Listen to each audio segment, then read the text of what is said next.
Se você não assistiu o primeiro capítulo, tem o vídeo no canal. O segundo capítulo chama-se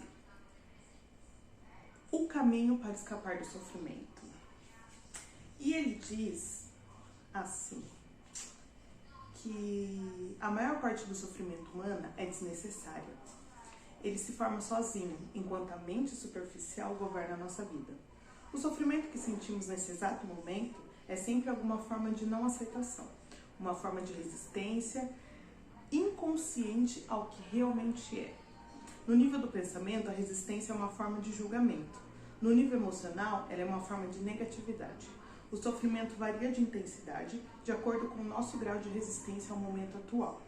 E isso, por sua vez, depende da intensidade com que nos identificamos com as nossas mentes. A mente procura sempre negar e escapar do agora, presente momento. Em outras palavras, quanto mais nos identificamos com as nossas mentes, mais sofremos.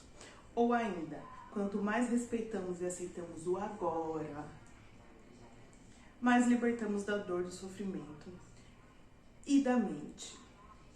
Então, gente, ele volta naquele assunto do estarmos presentes no agora, no presente momento, naquele segundo, sem pensar na manhã, sem pensar no depois, sem pensar na janta, sem pensar em nada, aqui, agora.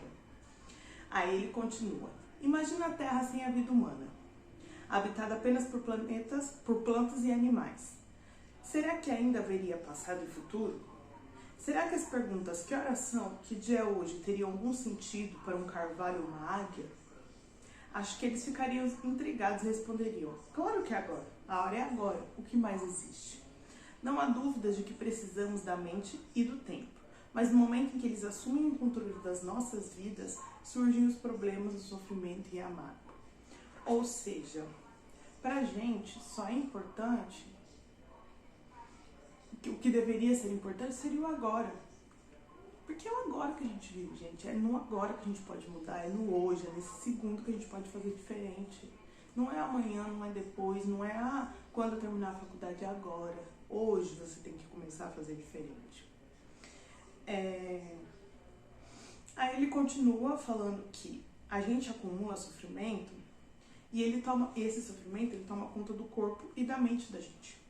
E o sofrimento, ele pode ficar 90% do tempo inativo em pessoas que são felizes, ou 100% do tempo em pessoas que são infelizes.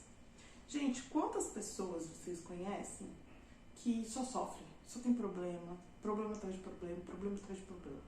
Muitas, né?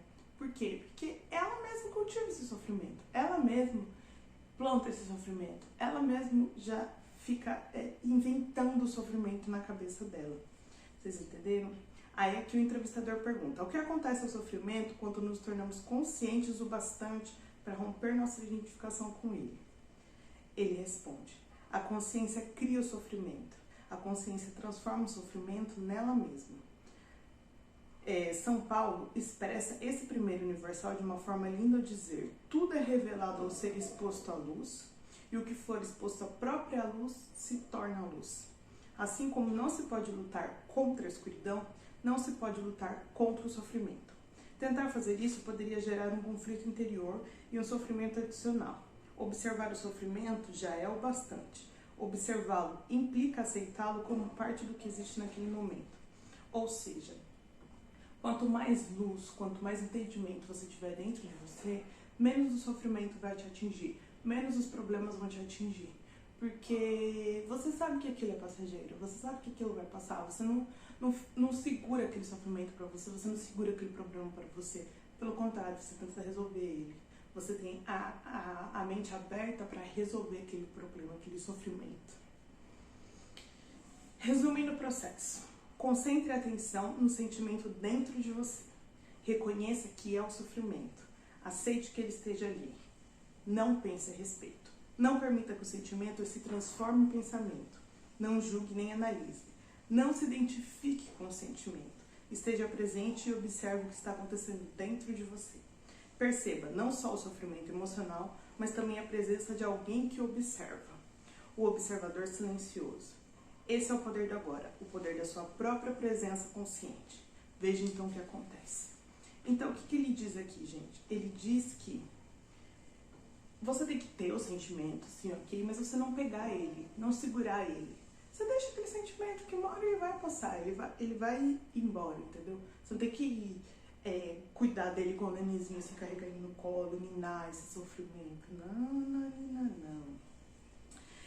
E aqui ele diz que as pessoas, elas gostam de sofrer, que sofrer é do ego. Tem muitas pessoas que a vida delas é isso, elas têm essa vida de sofrimento, de se fazer de coitadas, de se fazerem de vítimas. Eu aposto que você conhece muita gente assim. E aqui ele diz, se esse é o seu caso, observe a resistência dentro de você. Observe o seu apego ao sofrimento. Esteja muito alerta. Observe como é estranho ter prazer em ser infeliz. Observe a compulsão de falar ou pensar a esse respeito. A resistência deixará de existir se você torná-la consciente. Poderá então dar atenção ao sofrimento, estar presente como testemunha e iniciar a transformação. Vocês não conhecem gente assim, que gosta de sofrer? Que o papel principal da vida dela é ser vítima, é ser coitada, é falar do sofrimento dela, dos problemas dela. E a pessoa, ela sente prazer nisso. Ela não vê a vida por outro ângulo, de outra forma. Ela só vê a vida dela sendo infeliz. E isso é do ego. Aí aqui ele fala do medo que as pessoas têm, né? O medo parece ter várias causas. Tememos perder, falhar, nos machucar. Mas em uma última análise, todos os medos se resumem a um só. O medo que o ego tem da morte, da destruição. Para o ego, a morte está bem ali na esquina, no estado de identificação com a mente. O medo da morte afeta cada aspecto da nossa vida. Por exemplo, mesmo uma coisa aparentemente trivial ou normal, como a necessidade de estar certo em um argumento e demonstrar a outra pessoa que ela está errada, defendendo a posição mental com a qual nos identificamos, acontece por causa do medo da morte. Se estivermos identificados com uma atitude mental e descobrirmos que estamos errados, nosso sentido do eu interior, baseado na mente, corre um sério risco de destruição. Portanto, assim como o ego, você não pode errar. Errar é morrer. Muitas guerras foram disputadas por causa disso e inúmeros relacionamentos foram destruídos. Ou seja, gente, o nosso ego é enfado, né? A gente não quer perder um argumento, a gente não quer perder uma discussão, a gente não quer perder nada. E esse ego que leva, não só a gente, mas as pessoas que estão ao nosso redor ao sofrimento. Esse ego que causa guerras, que causa destruição, que causa ignorância, que causa um monte de coisa. Então a gente tem que pegar esse ego e ele morre de medo de morrer. Ele morre de medo de morrer, mas a gente tem que matar ele. E aqui, para acabar esse segundo capítulo, enquanto o ego dirige a nossa vida, não conseguimos nos sentir à vontade, em paz ou completos, exceto por breves períodos quando acabamos de ter um desejo satisfeito. O ego precisa de alimento e proteção o tempo todo. Tem necessidade de se identificar com coisas externas, como propriedades, status social, trabalho, educação, aparência física, habilidades especiais, relacionamentos, história pessoal e familiar, ideais políticos e crenças religiosas. Só que nada disso é você. Levou um susto? Ou sentiu um enorme alívio? Mais cedo ou mais tarde você vai ter que abrir mão de todas essas coisas. Pode ser difícil de acreditar. E eu não estou aqui pedindo a você que acredite, que a sua identidade não está relacionada a nenhuma dessas coisas. Você vai conhecer por si mesmo a verdade. Lá no fim, quando sentir a morte se aproximar, morte significa despojar-se de tudo que não é você. O segredo da vida é morrer antes que você morra. E descobrir que não existe morte. Bom, gente, vamos fazer um breve resumo aqui desse capítulo. O que ele diz?